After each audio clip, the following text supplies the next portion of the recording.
Okay, here we are with Connie and Rhonda, my usual audience that I've had through pretty much every video, so everybody's familiar with them. And I'm going to give the phone to my mom now as I do the inspirational speech. And naturally, I thought, who could be more inspirational than Jesus Christ himself? I didn't know where else to go with this, but to the gospel. When I think inspire, nobody's inspired me the way that Christ has. And he's just a natural place to start. But along with that, I wanted to draw a parallel to something else, and that was John Rambo from the movie Rambo, or as they called it, First Blood. It was a popular movie in the 80s, and then they remade it here recently. But the reason I picked Rambo, besides him being an American military hero who died for a cause, his famous quote in Rambo 4 was, either you live for nothing or you die for something. And Rambo was famously committed to his military cause of freeing the country that was enslaved at that time. Rambo was over there fighting to save them in the film. And it just brings to mind the commitment that Rambo had and the commitment that Christ had to God, and how we're supposed to exemplify this same type of commitment in our walk with God. We easily fall short, but God's grace is sufficient for us. His strength made perfect in our weaknesses.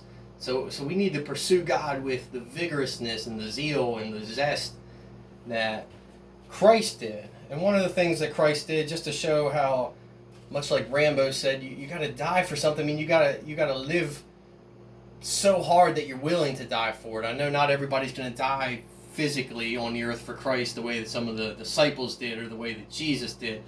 That's not necessarily going to happen, but we can live so vigorously, and we can be willing to die for a cause, as some people overseas have, been beheaded and things of that nature. So it does still happen today, and we need to be fully committed to Christ here in America in 2020 with the way things have been lately. John 15:13 says, "Greater love has no man than this, than to lay down his life for his friends." So there we have the example. Christ laid down his life for his friends, and he said, greater love has no man than this. So the greatest love you can show somebody else is to lay down your life for them, as policemen have done. Am I allowed to say policemen in today's society? I'll say that because I'm not going to be afraid to say certain things, just how I am. Whoever, if you're willing to die for a cause, that shows your love for it. Veterans. Veterans, my grandma just brought up veterans. Whoever, anybody that has done that.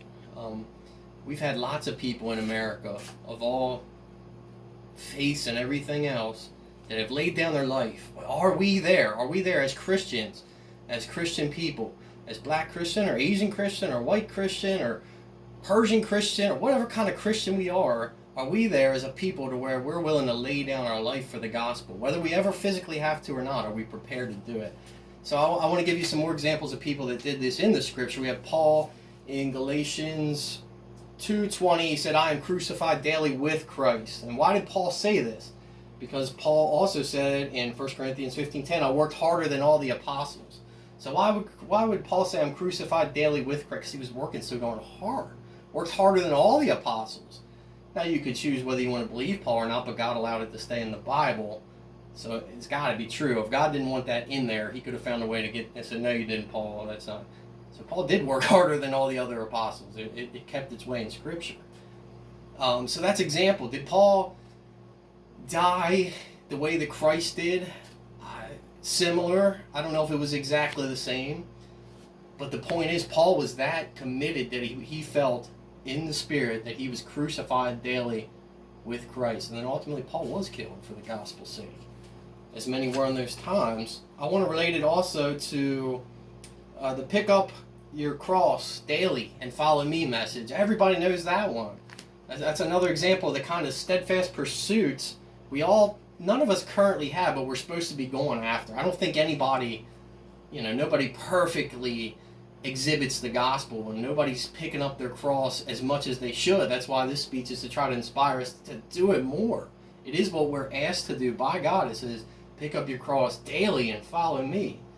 And when Christ carried that cross to Calvary Hill for all of us folks, all the people, different faiths, everyone, race, religion, creed, whatever it was, he was going, at times, it was a very tough road. It was not necessarily an easy road for Christ to walk down. He was already beaten within an inch of his life, and yet he's still having to carry a cross, and he fell down, and Joseph of Arimathea, it says in the scripture, actually helped Christ carry the cross. So maybe we can help others, or help them carry theirs, or have somebody help us carry ours. And when we get to the face of danger, or the face of pain, or the face of anguish, can be a distinct barrier in this faith walk with Christ, this walk that we get weary and we tire in. But that is where the gospel comes in and says in Joshua 1:9, have I not commanded you to be courageous? So in order to take the next level of faith for all of us in the Christian family and family of Christ, in order for us to take the next level, or the next step of faith in our walk, it's going to require courage in a difficult time, in a painful time, in a stressful time. So we're going to have to be obedient to the command of Joshua 1:9, be courageous. And when this is all said and done, God also promises the great promise of, in my Father's house there are many mansions, many rooms in my Father's house, where I call you to be with me at the end of these days. So this is not going to be perfect here on the earth, but at the end of times, we get to go be with God in the house that is prepared for us. So that's another reason for us to propel forward, even in the face of difficulty, trial, and stress, and tribulation and hurt, and all these things that want to slow us down. We have to be courageous.